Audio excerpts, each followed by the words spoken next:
1500 दोषारोपपत्र दाखल केले. त्याच्यात काय लिहिले तुम्ही वाचलंय? असं म्हणलं तर तुमच्यावर कंटेम्प्ट दाखल करावं लागेल.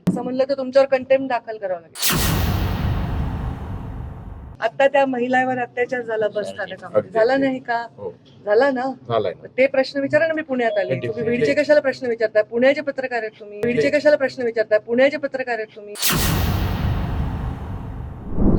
ताई, संतोष देशमुख प्रकरणामधला वाल्मिक कराड हाच मास्टर माइंड आहे असं सीआयडीने जे आरोपपत्र दाखल केलं असं महत्वपूर्ण माहिती मिळाली. देशमुख असं पत्र माहिती मला नाही. ते त्यांचं कॉन्फिडेन्शियल विषय आहे. त्यांनी जेव्हा ते माहिती सादर करतील कोर्टाला आणि ते ऑफिशियली कोर्टातून येईल तेव्हाच मी त्याच्यावर भाष्य करेन. 1500 पानाचं दोषारोपपत्र दाखल केले. त्याच्यात काय लिहिले तुम्ही वाचलंय? असं म्हणलं तर तुमच्यावर कंटेम्प्ट दाखल करावं लागेल. ओके, नाही त्याच्यात मला कशी माहित असेल? ती गृहमंत्रालयाच माहिती असेल. तर दुसरा विषय असा की बीडचा या निमित्ताने उल्लेख होतो आणि बीडची कुठेतरी बदनामी होते असं. आता मला तर वाटतं तो विषय मागे पडलाय. पण तुम्हाला टार्गेट दिलेलं आहे की हेच प्रश्न विचारा. अजिबात तो विषय. आता एक मिनिट, तुमच्या पुण्यात आहे मी. आता त्या महिलावर अत्याचार झाला बस स्थानकामध्ये, झाला नाही का? झाला ना. ते प्रश्न विचारा ना. मी पुण्यात आले. तुम्ही बीडचे कशाला प्रश्न विचारताय? पुण्याचे पत्रकार आहेत तुम्ही. त्या मुलीवर अत्याचार झाला की नाही?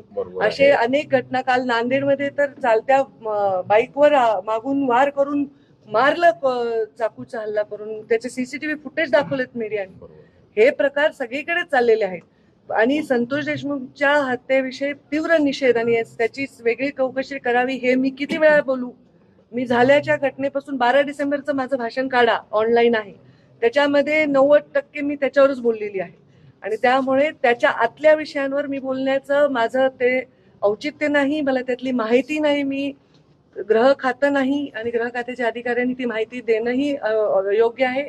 ते जे काय माहिती द्यायची ते कोर्टाला देतील. त्याच्यानंतर जे ठरेल त्याच्यावर जे योग्य आहे ती कारवाई व्हावी. आणि माझा गृहमंत्री देवेंद्र फडणवीसांवर संपूर्ण विश्वास आहे. त्यांनी शब्द दिल्यानंतर मी त्यांच्याच टीममधली एक मंत्री म्हणून परत वेळोवेळी याच्यावर भाष्य करणं माझ्या भूमिकेला साजेसं नाही. संवेदनशीलपणे त्याची चौकशी झाली पाहिजे, जलद गतीने झाली पाहिजे. हे मी 1001 वेळा ऑलरेडी म्हणून झालेलं आहे.